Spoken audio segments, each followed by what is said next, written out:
الحمدللہ رب العالمین والصلاة والسلام علی سید المرسلین اما بعد۔ ایک بھائی سوال کرتے ہیں کہ ہم علماء کرام سے سنتے ہیں کہ رمضان کے مہینے میں شیطانوں کو جکڑ دیا جاتا ہے۔ سوال یہ پیدا ہوتا ہے کہ اگر شیطان جکڑ دیے جاتے ہیں تو پھر لوگ رمضان کے مہینے میں گناہ کیوں کرتے ہیں؟ تو گزارش یہ ہے پہلے نمبر پہ کہ کچھ احادیث میں یہ آیا ہے کہ شیطان جکڑ دیے جاتے ہیں، لیکن دیگر احادیث میں اس کی تقیید آئی ہے اور ان میں وضاحت آئی ہے کہ جو سرکش قسم کے شیطان ہیں ان کو جکڑ دیا جاتا ہے، جس کا مطلب یہ ہے کہ عام شیطان آزاد رہتے ہیں۔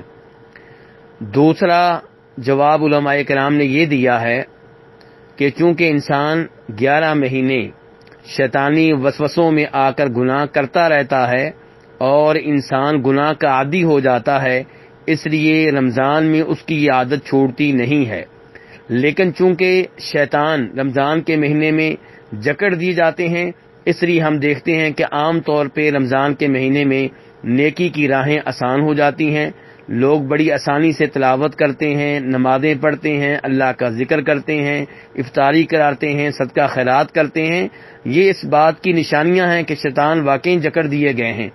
لیکن وہ لوگ جو 11 مہینے مسلسل گناہ کرتے رہتے ہیں، ان میں گناہ کرنے کی عادت باقی رہتی ہے، اس لیے اس عادت کی وجہ سے رمضان کے مہینے میں بھی کئی گناہ سرزد ہو جاتے ہیں۔ واللہ تعالی اعلم۔